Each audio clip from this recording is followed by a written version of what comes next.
اور شیر افضل مرت بیرسٹر گوہر کے درمیان صلح ہو گئی. بیرسٹر افضل مرت نے جو ہے بیرسٹر گوہر کو بوسہ دیا.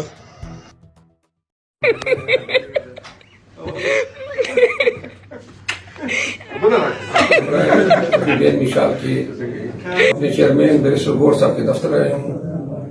میڈیا پہ زور و شور سے شوکاز نوٹس کی باتیں ہو رہی ہیں اور بیرسٹر گوہر اور میرے درمیان مخالفت کی باتیں ہو رہی ہیں. میں بار بار یہ کہہ چکا ہوں کہ بیرسٹر گوہر صاحب کے ساتھ میرا تعلق آج کا نہیں ہے، سالوں پرانا ہے.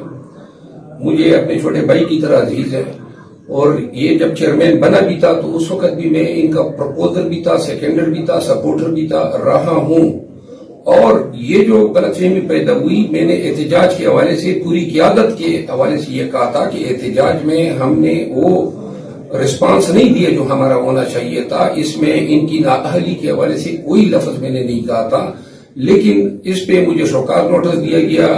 بیرسٹر گوہر صاحب مجھ سے ناراضگی کا اظہار کرتے. میں نے آج انٹرویو میں بھی کہا جیو کو کہ میں آدھی رات کو بھی ان کے پاس جانے کو تیار تھا. آج میں آیا ہوں، میں یہ معلوم کرنا چاہتا تھا کہ میرا بھائی مجھ سے ناراض ہیں یا شوکاز نوٹس جو ہے وہ خلائی مخلوق کی طرف سے آیا ہے.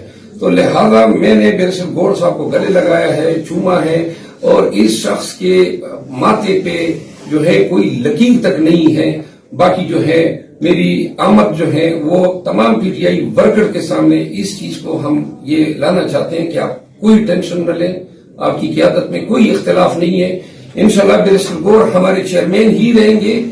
یہ خان کے طرف سے نامزد شدہ ہیں اور خان جس کو بھی نامزد کر دیتا ہے وہ ہمارے سر کا تاج ہوتا ہے. بیرسٹر گوہر صاحب جو ہے آنے والے وقت میں بھی انشاءاللہ پاکستان تحریک انصاف کے چیئرمین رہیں گے. ہم ان کے ساتھ ڈٹ کے کڑے رہیں گے. جو لوگ اختلافات پیدا کرنا چاہتے ہیں یا ورکر کو مایوس کرنا چاہتے ہیں ان کو منہ ٹکانی پڑے گی. Thank you so very much. بالکل یہ آئے ہوئے ہیں. دیکھو پاکستان تحریک انصاف کے جو انٹرسٹ ہے وہ ہمیں سب سے عزیز ہے. اس وقت ہمارا لیڈر جیل میں ہے، باقی لیڈرشپ بھی باہر آنے میں بھی بڑی مشکلات ہے.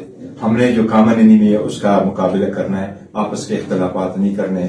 ان کے آنے کا بہت شکریہ. یہ ہمیشہ واقعی جیسے انہوں نے فرمایا ہے بالکل ہمارے دوست ہے، بھائی ہے اور ہمیں بہت عزیز ہے. Thank you so very much.